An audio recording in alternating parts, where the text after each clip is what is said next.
네, 다음 달 전당대회를 앞두고 여야의 당권 경쟁이 본격 궤도에 올랐습니다. 지역 순회 경선 중인 더불어민주당은 정청래 후보가 연이어 승리를 거두고 있고 국민의힘은 김문수 전 고용노동부 장관이 전당대회에 도전합니다. 조현삼 더불어민주당 정책위 부의장, 하민경 국민의힘 대변인과 관련 내용 짚어보겠습니다. 어서 오십시오. 네, 어서 오십시오. 네. 자, 앞서 이제 저희가 속보로 전해드리기는 했습니다만은 영남권에서 민주당 전당대회 이 순회 경선 결과 발표가 났습니다. 충청권에 이어서 영남권에서도 역시 이 정청래 후보가 승리를 한 건데, 자, 이 결과를 두고 이제 어떻게 저희가 좀 바라볼 수 있을까요? 일단 정청래 후보가 생각보다 예상보다 좀 큰 격차로 박찬대 후보를 앞서는 것으로 나온 결과인 것 같습니다. 사실 개표를 하기 전까지만 해도 많은 권리 당원들 입장에서는 두 후보 간의 박빙으로 펼쳐질 가능성도 있지 않을까 생각이 많았음에도 불구하고 그 결과가 커진 것으로 봤을 때는 아마도 이재명 정부 초기에 필요한 그런 당내 리더십의 그런 성격이 어떻게 보면 강한 리더십을 더욱더 선호하는 것이 아닌가. 이것은 이재명 정부뿐만 아니라 저는 국민의힘의 지금 상황도 함께 살펴봐야 되지 않나 생각이 드는 것이, 국민의힘 같은 경우에는 지난 대선 이후에 어떻게 보면 대선 패배에 대한 그런 사과와 반성 없이 그대로 윤 어게인과 같은 그런 모습을 그대로 보여주고 있는데, 이러한 상황에서 여당 대표로서 야당과 함께 어떻게 소통하고 협치할 것인가에 대한 고민을 살펴보게 되면 그 대상으로서는 박찬대 후보보다 정청래 후보에 대한 그런 당원들의 그런 당심이 더욱더 기운 게 아닌가 하는 생각이 듭니다. 그렇지만 아직까지 한 주 정도 치러진 선거이고요. 아직까지 가장 중요하다고 할 수가 있는 호남권 경선이 아직 남아 있습니다. 아마 호남권 경선까지 지켜보고 난 다음에 어떤 후보가 더욱더 우세에 있는지를 한번 판단해 보더 늦지 않지 않을까 싶습니다. 정청래 후보가 확실한 우세를 점하게 될지 아니면은 박찬대 후보가 반전의 기회를 좀 모색하게 될지, 이 부분이 관심을 좀 끌었었는데, 오늘 이 결과는 어떻게 보셨습니까? 그러니까 온건파보다는 이제 강경파를 좀 지지했다, 이렇게 좀 생각해 볼 수 있을까요? 그 민주당의 노선은 정말 확실하다. 네, 이런 생각이 들었습니다. 그리고 좀 결과에 저는 좀 충격적이었는데요. 이게 정청래 의원이 박찬대 의원보다 훨씬 압도적인 그런 승리를 지금 거두고 있고, 호남권이 남아있다라고 하는데 호남권 역시 별다를 바 없을 것 같고 오히려 더 높은 득표율을 받지 않을까, 이런 생각이 듭니다. 지금 이제 변호사님께서 국민의힘도 지적을 해주셨는데, 어쨌든 민주당 같은 경우에는 대선 때 이후부터 이제 좀 강성파가 우세하는 그런 모습을 보이고 있고, 협치를 지금 하지 않고 있는 그런 상황임에도 계속해서 협치는 없다, 이런 방향으로 나가는 것 같아서 상당히 우려스럽습니다. 그리고 또 국민의힘에서는 정청래 의원이 되는 것이 대여 투쟁에 조금 더 낫지 않느냐, 이런 얘기가 있는데 어쨌든 민주당에서 이런 결정이 나오는 것이 참 우려스럽다, 이런 말씀 드리겠습니다. 네. 충청권, 영남권에서는 정청래 후보가 비교적 여유롭게 승리를 가져갔고 지금 현재 호남권 경선이 남아있는 상황인데, 오늘 박찬대 후보가 포구에 당력을 집중해야 한다면서 멈춰야 한다, 당대표 선거를 일단 멈춰야 한다고 주장을 하고 있습니다. 현재 2위인 만큼 시간을 좀 벌어보겠다는 의도로 볼 수 있을까요? 선거 전략적으로는 그렇게 이해하고 판단할 수도 있는데요. 어찌됐건 지금 우리나라가 국가 재난 상황에 처해 있지 않겠습니까? 남부 지역에 지금 쏟아지고 있는 각 폭우로 인해서 인명 손실이라든가 여러 가지 재난 상황이 발생하고 있습니다. 그런 측면을 살펴보게 되면 과연 여당으로서 이번 경선을 급박하게 치러야 될 필요성이 어느 정도 있는지에 대해서 한번 따져볼 수도 있는 문제 같고요. 물론 그 모든 결정은 당에서 결정을 하는 것이고요. 그 당의 결정에 대해서 박찬대 후보도 당연히 수용할 것입니다. 그렇기 때문에 그러한 주장은 충분히 할 수 있다고 보여지는 것이고요. 반대로 정청래 후보 같은 경우에는 원샷 경선을 주장을 했었거든요. 각 후보 입장에서는 어떻게 보면 이번 재난 사태를 바라보고 이번 재난 사태를 통한 이번 경선 과정에 대해서 각자의 입장이 좀 다를 수는 있습니다. 그렇다고 하더라도 그 모든 결정은 당에서 결정할 수밖에 없다는 생각이 듭니다. 자, 이 민주당 전당대회 이야기 해봤는데, 국민의힘도 대선 후보로 나섰던 김문수 전 고용노동부 장관이 이 당대표 출마를 공식 선언했습니다. 함께 들어보시죠. 김문수는 오늘 비장한 심정으로 국민의힘 당대표 선거에 출마할 것을 선언합니다. 저는 당대표가 되어 이재명 정권의 폭주를 막고 자유민주주의 대한민국을 더욱 위대하게 이끌어 나갈 수 있도록 국민의힘을 혁신하겠습니다. 네, 김문수 전 고용노동부 장관 당대표 출마를 공식 선언한다 이런 내용이었는데 사실 김문수 전 장관 같은 경우에는 그간 그 출마설에는 좀 선을 긋는 모습이었는데 이렇게 또 출마로 선회를 한 이렇게 된 것 같습니다. 어떻게 보셨습니까? 네, 그런 것 같습니다. 그 전에는 이제 당대표에 출마할 생각이 없다 이런 또 말씀을 공공연하게 하셔온 그런 상황이어서 그런데 또 이제 조금씩 이제 입장 변화가 있었던 것 같습니다. 지금 당내 국민의힘에서는 혁신에 대한 목소리는 하나인데 혁신안을 이제 마련하고 또 그것을 실현하는 그런 과정에서 상당히 좀 소란스러운 그런 과정으로 지금 가고 있습니다. 그렇기 때문에 김문수 전 장관 같은 경우에 이제 본인이 당대표로 나서서 좀 강력한 리더십을 보여줘야 되지 않겠나. 그것이 당을 위한 길이 아닌가 그런 생각을 하시는 것 같습니다. 예, 나경원 의원은 전당대회 출마가 꾸준히 거론됐지만은 또 이게 불출마로 선회가 된 것 같고 이게 좀 예. 뭔가 바뀐 것 같거든요. 그러니까 나경원 의원 같은 경우에는 또 이제 입장을 아까 발표하신 걸 보니까 예. 당을 위해서 이제 본인이 이번에는 불출마를 하면서 당에 이제 새로운 지도부가 생겼을 때 이제 혁신을 할 수 있는 그런 목소리에 또 힘을 보태겠다. 그렇게 또 혁신의 방향에 이제 함께하겠다 이런 의사를 밝혔는데요. 각자 이제 생각하시는 그런 방향대로 이제 대표의 출마 불출마 여부를 결정하신 것이 아닌가 싶습니다. 예. 자, 어떻게 보셨습니까? 뭐 일각에서는 이게 이제 바뀐 것은 아니다. 원래부터 출마할 것으로 생각을 하고 있었다. 이제 이렇게 이제 평가하는 분들도 계시던데요.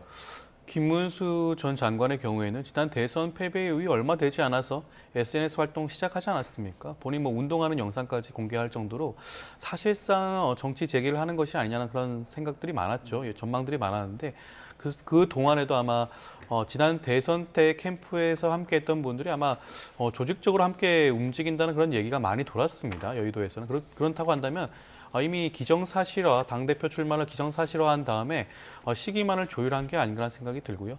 나경원 의원 입장에서는 김문수 후보가 전 장관이 출마를 선언한 마당에 어떻게 보면 힘을 합쳐서 아마 당권을 유지하는 것이 낫다는 판단을 한 게 아닌가 생각이 들어요. 김문수 전 장관 입장에서 어떻게 보면 지금 구주류로 불리죠. 친윤계가 여전히 김문수 후보를 지지할 가능성이 굉장히 높고 상대적으로 지금 한동훈 전 대표가 출마할 가능성이 굉장히 높아지고 있지 않겠습니까? 그런 상황을 살펴보게 되면 아마 전선을 더욱더 확실히 하기 위해서는 나경원 의원이 출마를 포기하는 것이 더욱더 낫다고 판단한 게 아닌가 싶습니다. 근데 사실 지난번 그 대선 때 김문수 당시 후보의 어떤 이 대응을 보면 김문수 전 후보에 대한 물음표를 보면은 이 과연 뭐 윤석열 전 대통령과의 절연이 이루어졌는지 이 부분에 대해서 끊임없이 궁금증이 나오지 않았습니까? 근데 이번에 이제 전당대회 후보로 공식적으로 출마를 하게 되면서 같은 질문이 또 다시 나올 것 같은데 여기에 대해서 이제 김문수 이제는 후보죠. 어떻게 대응을 하게 될까요? 그러니까 이제 김문수 이제 후보로 등록하시면 후보가 될 텐데 김문수 후보가 이제까지 얘기하신 거는 계속해서 사과를 해왔다. 그리고 또 살펴보면 대선 과정에서 내내 이제 큰절하고 이제 사과하고 이런 모습을 많이 보여줬다라고 이제 본인 말씀을 하셨고요. 지금 이제 당 대표로 출마를 하시겠다라고 이제 저희가 예정된 그런 아니면 좀 예상되는 그런 후보들을 보면 각자 이제 뭐 노선이 뭐 같다, 다르다 이런 얘기가 있는데 저희가 혁신위를 띄우지 않았습니까? 그 혁신위에서도 혁신안을 내놓고 있는데 아마 저희가 전당대회 과정 속에 각자가 생각하는 혁신에 대한 의지라든지 뭐 혁신안에 대한 내용이라든지 어떻게 이제 실현을 하겠는지 이런 부분에 대해서 국민과 당원들 앞에 좀 밝히고 그에 대한 선택을 받게 되는 그런 전당대회가 아닐까 저는 그런 생각을 해보고요. 기대를 해보고 있습니다. 네, 그리고 한동훈 전 대표와 안철수 의원이 최근 오찬 회동을 가졌다 이런 소식도 들렸습니다. 안철수 의원은 출마 의사를 밝힌 상황인데 한동훈 전 대표도 나설지 좀 관심이 집중되고 있거든요. 어떻게 보십니까? 그러니까 아직까지 이제 그 안철수 후보 같은 경우에는 이미 이제 전당대회 출마하겠다 이렇게 의사를 밝힌 부분이 있고요. 한동훈 후보 같은 경우에는 좀 아직까지 결정이 되지 않은 것 같긴 합니다. 일각에서는 한동훈 후보는 이제 한동훈 대표, 전 대표는 무조건 이제 나온다라는 얘기가 있고요. 또 아니면 지금 육선에 이제 조경태 의원이 출마 의사를 밝힌 만큼 이제 나오지 않고 이번 출마는 하지 않고 뒤에서 이제 도울 것 같다 뭐 이런 이제 의견들도 있는 것 같습니다. 안철수 의원과 한동훈 의원 그러니까 안철수 의원과 한동훈 전 대표가 예. 뭐 의견을 같이 하는 부분도 있겠지만 좀 이제까지 본 걸 보면 그 의견이 좀 다른 부분들도 상당히 있습니다. 그렇기 때문에 두 분이 만약에 각자 나오신다라고 하면 이제 뭐 힘을 합쳐서 뭐 하나로 원팀으로 나가기보다는 각자 다른 방향으로 나가서 이제 당원들의 국민들의 마음을 사려고 노력하지 않을까 싶습니다. 예, 뭐 국민의힘과 관련된 내용이다 보니까 불가피하게 좀 질문을 계속 드리게 됐는데 뭐 여기 대해서 이제 같이 좀 하시고 싶으신 말씀 있으시면 해주시면 될 것 같습니다. 저는 한동훈 전 대표가 이번 전당대회에 출마하지 않을까라는 생각이 들고요. 아마 그렇기 때문에 안철수 의원과의 회동도 아마 출마와 관련된 여러 가지 조율을 하는 과정이 아닌가라는 생각이 또 듭니다. 오늘 보도에 따르면 유승민 전 의원과의 그런 만남의 자리도 있었다고 보도가 되었는데 그렇다고 살펴보게 되면 이 모든 것은 본인이 출마하기 위한 여러 가지 준비 과정의 일환으로 살펴볼 수가 있지 않을까 싶고 어떻게 보면 한동훈 전 대표가 굉장히 열심히 SNS 활동을 지금도 하고 있습니다. 지난 대선 때부터 시작을 해서 줄곧 이런 왕성한 활동을 하는 것 자체는 여전히 이번 당권에 대한 관심과 당원들에 대한 관심을 환기시키기 위한 그런 활동이 아닌가 생각이 들고요. 그렇기 때문에 아마도 이번 당대표 선거에는 출마할 가능성이 좀 높지 않을까라는 생각이 듭니다. 알겠습니다. 지금 뭐 민주당과 국민의힘의 이 전당대회 소식들 하나씩 살펴봤고 인사청문회 이야기를 좀 먼저 가보겠습니다. 이재명 대통령이 이르면 오늘 강선우 여성가족부 장관 후보자 그리고 이진숙 교육부 장관 후보자에 대한 판단을 내릴 것으로 그렇게 예상이 되고 있는 상황인데 자 먼저 우리 대변인님은 어떻게 좀 판단하고 계십니까? 저는 이제 그래도 대통령실에서 이례적으로 이런 입장 발표를 하시겠다라고 얘기를 한 걸 보면 그래도 대통령실에서 전격적으로 지명 철회 같은 부분을 이제 발표하시지 않을까 이런 기대를 한번 해봅니다. 지명 처리를 할 것이다. 예, 두 후보자에 대해 모두요. 네. 네, 국민들의 판단만 이제 남았다라고 이제 대통령실에서 계속 얘기를 하셨는데 국민들의 판단을 지금까지 보면 정말 뭐 빅데이터 분석하는 그런 기관에서 분석한 내용도 그렇듯이 다 부정적인 그런 뭐 검색어가 뭐 80% 이상을 차지하고 뭐 갑질 그리고 논문 표절 그리고 낙마 이런 부분들에 대한 상당한 이제 검색어가 상위에 이제 링크가 되어 있다라고 하는 것처럼 국민들의 사실 의사는 지금 모두 대통령실에 아시는 것처럼 저희가 이런 분들이 장관이 돼서는 안 된다 이런 의사입니다. 그렇기 때문에 대통령실에서 적어도 이 두 분에 대해서는 국민의 목소리를 들을 것이다. 저는 이렇게 생각하고 싶고요. 그런 결과를 발표해 주셨으면 좋겠습니다. 네, 우리 부의장께서는 어떻게 생각하십니까? 곧 발표가 날 것으로 보여지는데요. 예. 그 결과를 지금 단계에서 장담할 수는 없지만 저는 대통령실이 국민들의 여론이라든가 여러 가지 분위기를 살펴보고 충분히 숙고하고 난 다음에 결정하지 않을까 싶긴 합니다. 뭐 앞서 이제 두 분 모두에 대해서 철회를 해야 한다 이렇게 대변인께서 밝혀주셨는데 여기에 대해서는 이제 반대신 거죠? 그렇죠. 일단 지금까지 인사청문회 과정을 살펴보게 되면 물론 국민들의 눈높이에 일부 맞지 않는 부분도 분명히 있어 보이지만 각종 의혹에 대해서 각 후보자들 입장에서는 충분히 소명하고 해명했다라고 볼 수도 있을 것 같습니다. 특히 갑질 의혹과 관련해서는 일방의 주장에 따라서 어떻게 보면 이것이 그 사실관계가 일부 왜곡됐다거나 아니면 확대 해석됐을 가능성도 충분히 있는 부분이 있지 않을까 싶기도 합니다. 그런 측면을 살펴보게 되면 과연 강선우 후보자가 여가부 장관으로서의 능력과 자질이 굉장히 부족한 사람인가에 대해서 한번 살펴보게 될 수밖에 없겠죠. 그렇다 보게 되면 과연 이번 갑질 일부 의혹이 과연 철저하게 소명되지 않았다는 부분이 있다고 해서 과연 낙마하는 것이 타당한 것인지에 대해서 아마 대통령실 입장에서 살펴보지 않을 수 없을 겁니다. 이번 내각은 굉장히 중요해요. 이재명 정부가 처음 출범한 이후에 1기 내각입니다. 대통령의 그런 국정 철학과 운영을 함께 이해하고 소통할 수 있는 그런 장관 후보자들로 모두 선임했다고 할 수가 있겠는데 예. 일부 의혹 제기로 인해서 낙마한다고 한다면 어떻게 보면 초기에 각종 개혁 입법 보완이라든가 민생 현안을 챙기는 데 있어서 일부분 힘든 우려되는 부분이 있을 수가 있다. 그러한 측면도 함께 대통령실이 살펴보고 결정하지 않을까 싶습니다. 네. 조금 전에 두 명 다 지명 철회를 할 것이다라고 본다라고 말씀해 주셨는데 이진숙 교육부 장관 후보자는 정확히 어떤 논란들이 있었는지 좀 설명 부탁드립니다. 그러니까 이진숙 후보자 같은 경우에는 계속해서 이제 얘기하는 게 제자들의 이제 논문을 표절을 했다. 예. 그런 부분이 있고요. 또 그리고 본인의 이제 자녀들에 대해서 미국 유학을 갔는데 그 미국 유학 자체가 문제가 되는 것이 아니라 현행법을 위반하고 이제 보냈다. 그런 부분과요. 또 그리고 기본적인 그 교육부 장관에게 이제 하는 질문에 대한 부분에 대해서 답을 전혀 하지 못했습니다. 기초적인 부분에 대한 자질조차 없다 해서 더불어민주당의 고민정 의원까지도 이 부분에 대해서 그 이진숙 후보자에게 상당히 질타를 한 것으로 저희가 청문회 과정에서 봤거든요. 이런 부분을 보면 과연 이게 교육부 수장으로서 역할을 제대로 할 수 있는 그런 정말 민주당에서 계속 얘기하는 자질이 있는 자인가 이런 부분에 대해서 저희가 의심을 가지지 않을 수가 없고요.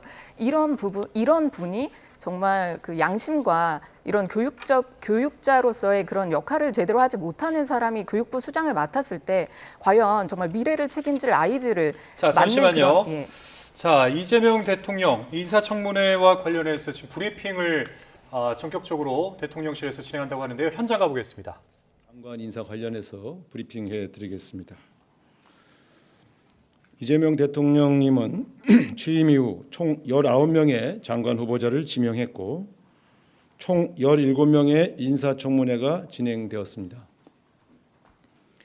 이 중 6명의 후보자 인사청문 보고서가 채택되어 장관 임명을 하였습니다.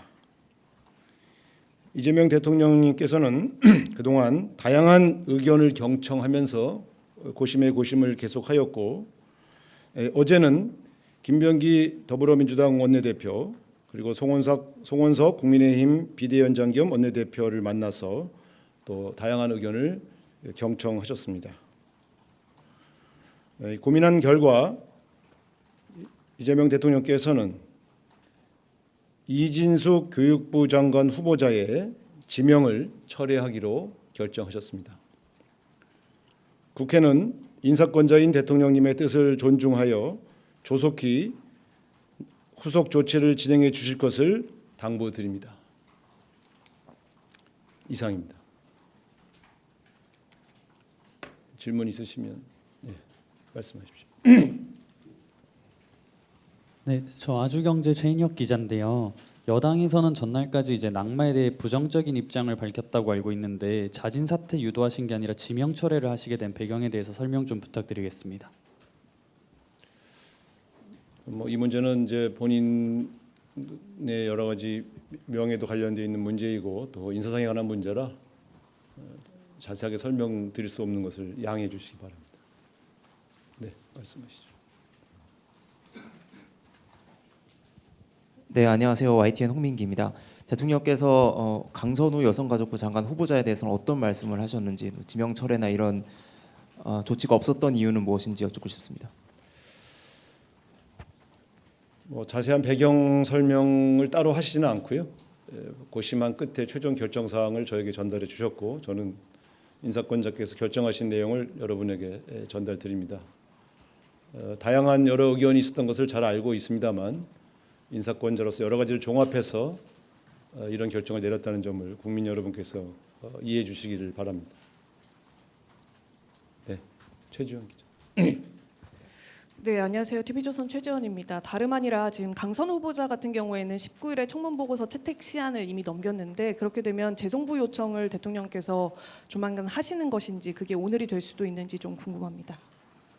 자세한 행정적 후속 절차는 제가 아직 파악을 못해서 답변드리기가 어렵습니다.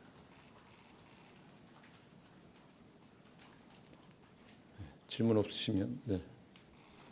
말씀하시죠. 이진숙 후보자 지명 과정에 여성이란 점이 고려됐는지 궁금하고요. 만약 그렇다면 그 다음 후보자 물색하는 과정에서도 여성이란 점이 좀 우선적으로 고려되는지 궁금합니다.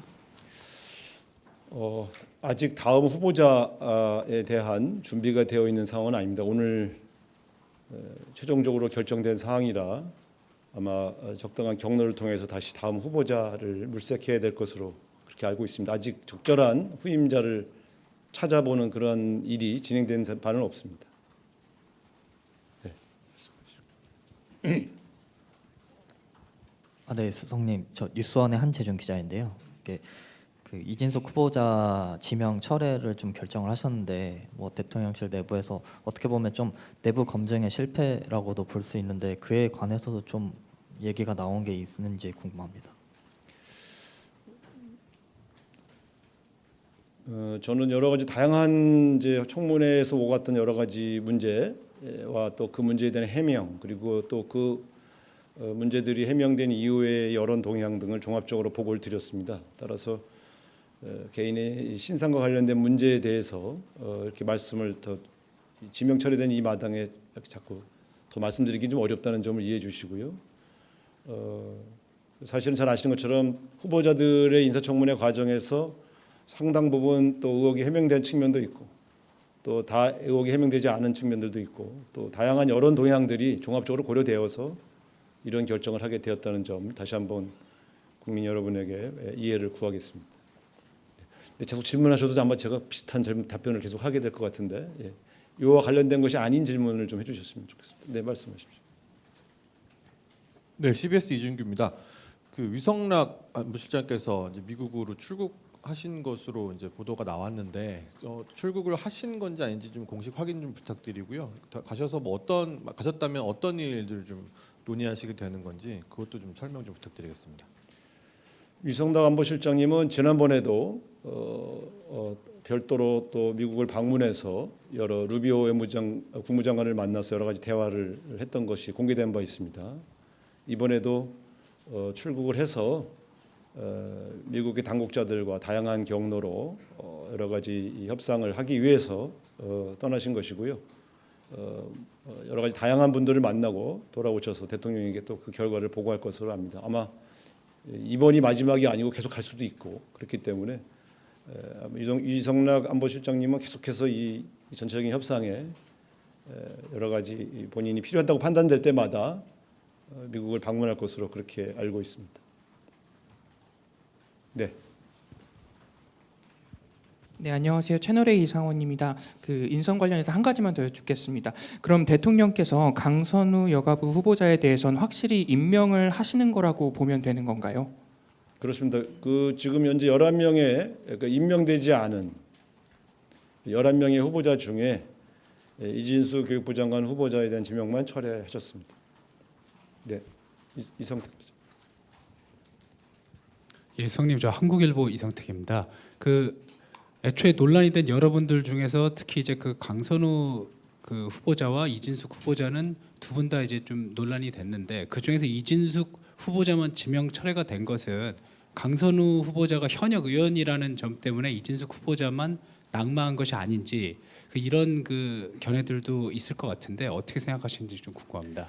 장관 후보자의 거치와 관련하여 그분이 국회의원인지 국회의원이 아닌지가 주요한 고려 사항은 아니었다는 점을 분명히 확인시켜 드리겠습니다.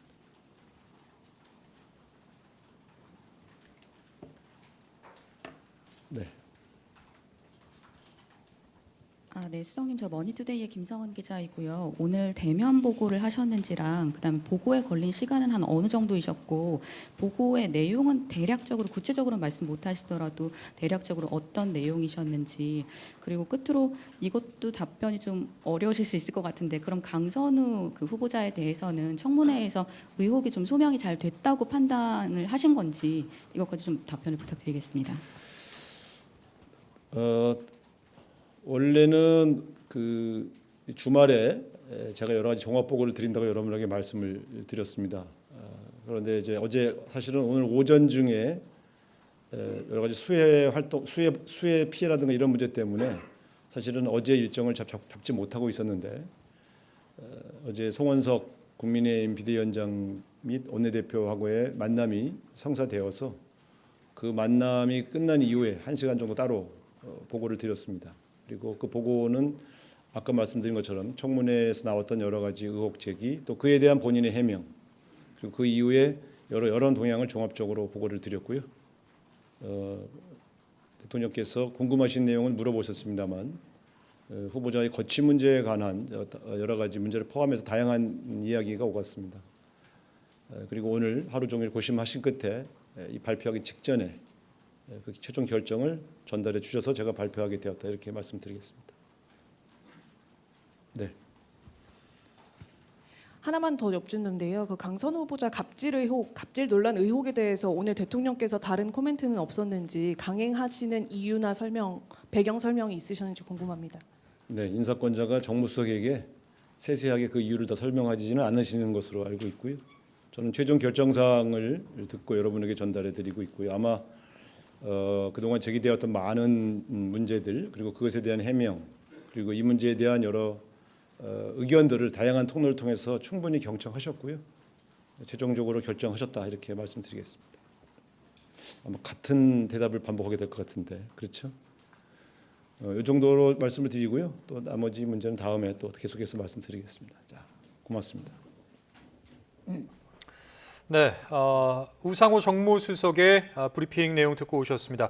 자, 저희가 지금 이 시간 대담을 진행을 하면서 이진수 교육부 장관 후보자에 대한 이야기를 지금 계속 해주고 계셨는데 지금 전격적으로 대통령실에 이 발표가 있었고 브리핑 내용이 있었고 그 내용을 지금 우상호 정무수석이 발표를 했습니다. 이 내용들 하나씩 좀 살펴보겠습니다. 자, 이진수 교육부 장관 후보자 결국 철회가 됐다. 이 소식이 전해졌습니다. 자, 먼저 어떻게 들으셨습니까?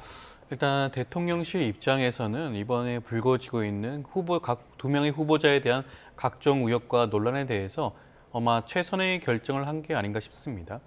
이진숙 후보자의 경우에는 이번 인사청문회 과정에서 제기되었던 의혹뿐만 아니라 앞서도 저희가 얘기를 했지만 지금 교육부 내에 있는 현안들에 대한 그런 인식과 준비조차도 좀 소홀한 부분들을 분명히 노출한 그런 측면이 있습니다. 그렇다고 한다면 의혹에 대한 해명에 너무 집중을 하다 보니 지금 교육부 수장으로서의 그 역할을 제대로 할 수 있을 것인가에 대한 의혹이 충분히 의구심이 들 수밖에 없는 부분이었고요.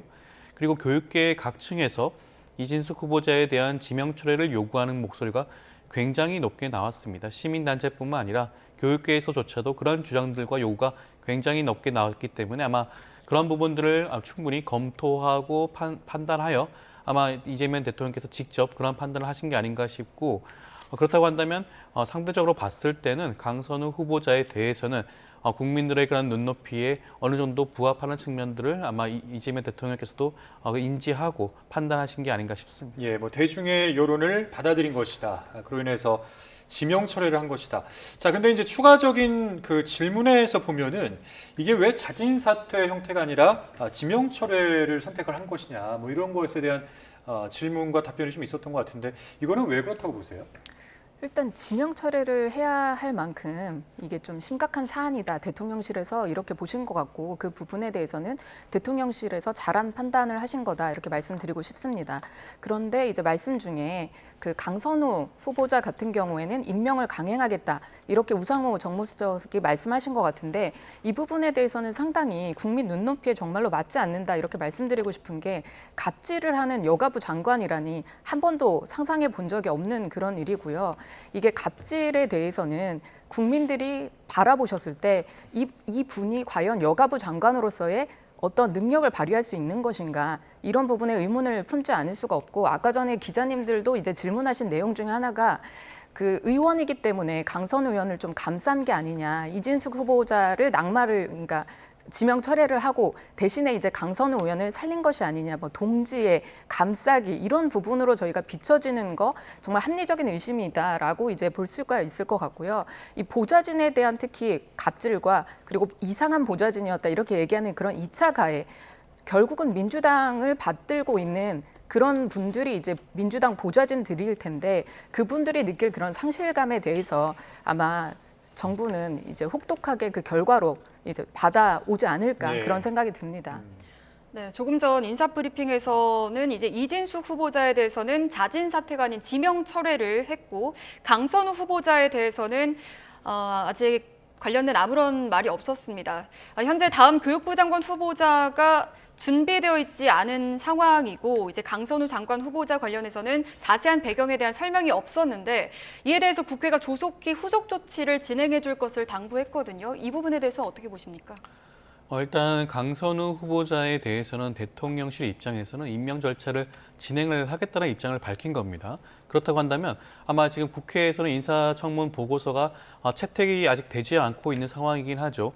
그와 관련해서 다시 한번 채택과 관련된 그런 절차가 진행될 필요성이 있지 않나라는 측면에서 아마 정무수석이 그렇게 발언을 한 것으로 보여지고요.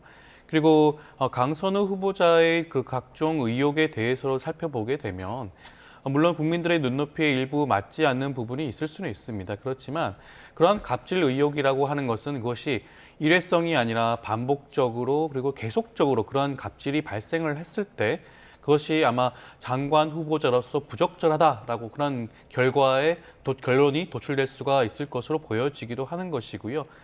다수의 그런 보좌진들이 면직 조치가 되었다고 하지만 그 모든 보좌진 면직 조치가 갑질과 관련된 그러한 의혹이 확인이 된다고 한다면 그런 부분도 충분히 납득할 수 있는 수준에 이르렀다고 할 수가 있겠죠. 그렇지만 지금까지 인사청문회 과정을 살펴보게 되면 강선우 후보자에 대해서는 어떻게 보면 확실한 반복적으로 계속적으로 갑질을 했는 것인가에 대한 그런 의혹이 충분히 입증되었다고 보기는 좀 힘든 부분도 있습니다. 아마 대통령실 입장에서는 그 부분을 충분히 고려한 게 아닌가 싶고, 그리고 강선우 후보자가 현역 의원이어서가 아니라 많은 분들 아시겠지만 가족학 전문가세요. 가족학 박사를 위스콘신 대학교에서 받았고 교수로서도 그 역할을 하신 분입니다. 충분히 여가부 장관으로서 그 역할을 충분히 할 수 있는 분이기 때문에 아마 그 자질과 능력을 더욱더 높이 산 것이 아닌가라는 생각이 듭니다. 예. 네.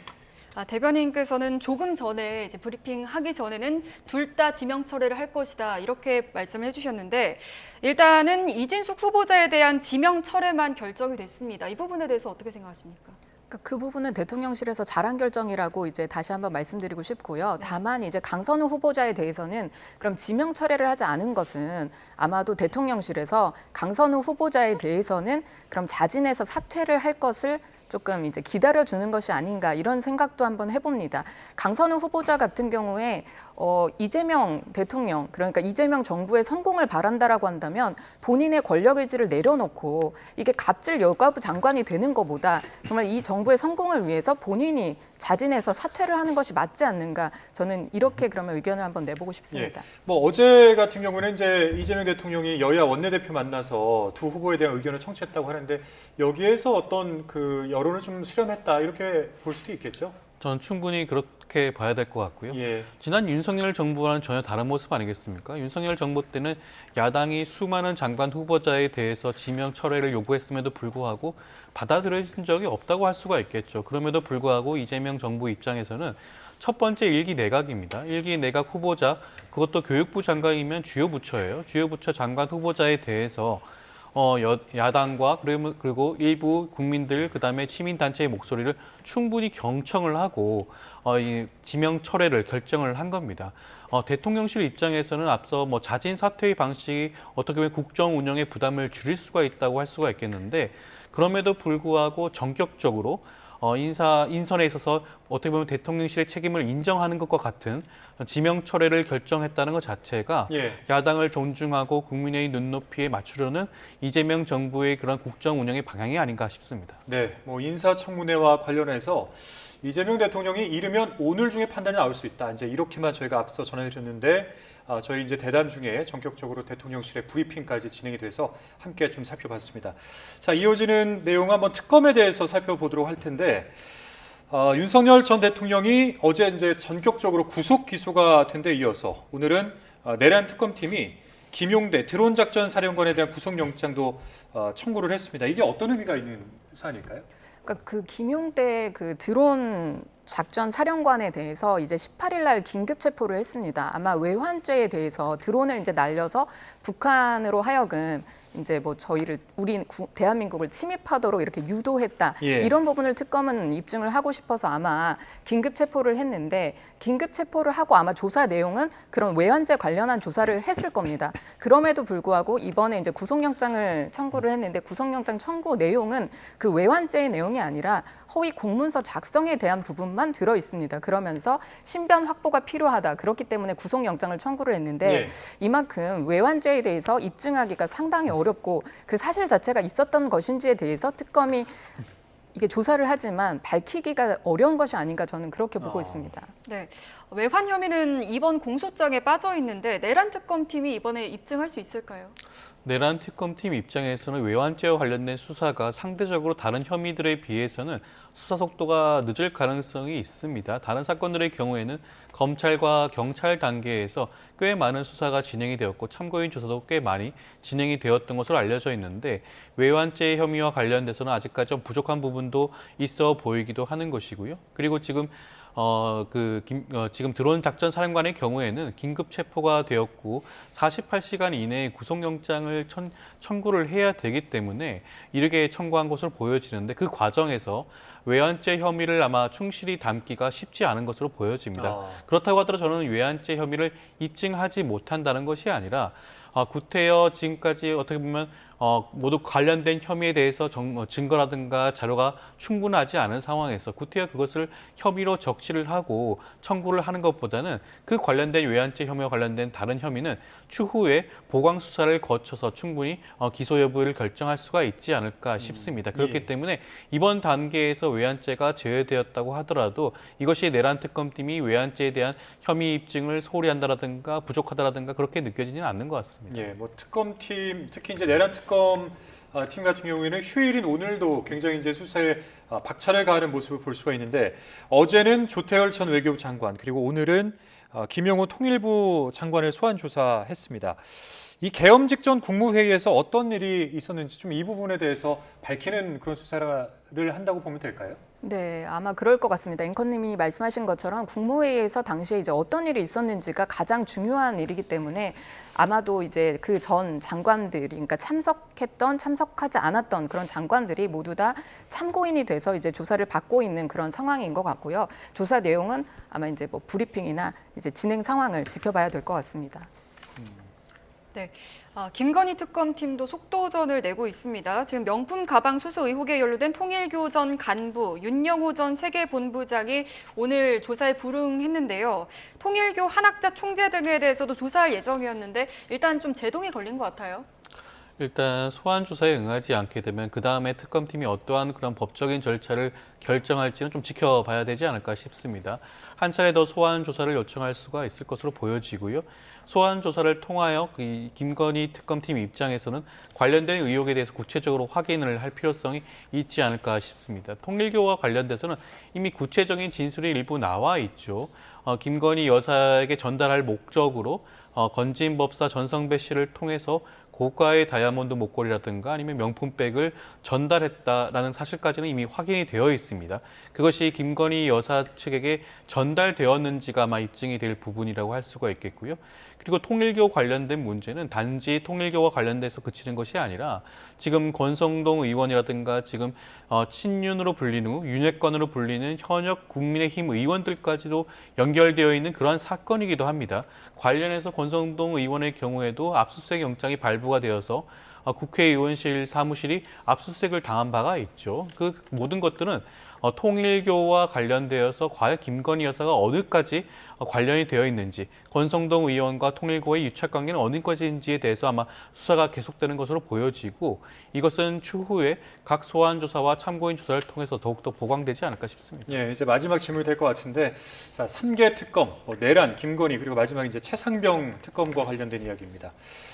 해병대 그 최상병 순직이 어제 2주기였다고 하더라고요. 그러니까 구명 로비 의혹을 현재 살피는 중이라고 전해지는데 특검팀에서는 이제 어떻게 이 사실관계를 파악할지 이 부분이 관건일 것 같습니다. 어떻게 생각하세요? 그러니까 관련자들을 계속해서 소환해가지고 이제 조사를 하고 있는 그런 상황인데요.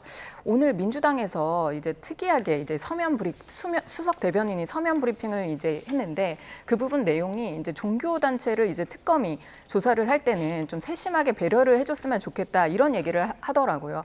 그 부분은 아마 특검의 소임도 다 인정하고 특검에서 수사를 하는 그런 방식이라든지 이런 부분 다 존중하지만 지금 하고 있는 특검의 조사가 너무 전방위적으로 좀 심하지 않느냐 이렇게 민주당 측에서도 느꼈기 때문에 아마 그런 서면 브리핑을 한 것으로 이제 보여집니다. 이 부분 좀 특검에서도 받아들일 필요가 있지 않나 저는 그런 생각입니다. 네, 최상병 특검 이야기까지 듣고 왔습니다. 조현삼 더불어민주당 정책위 부의장, 하민경 국민의힘 대변인과 함께했습니다. 오늘 말씀 고맙습니다. 고맙습니다.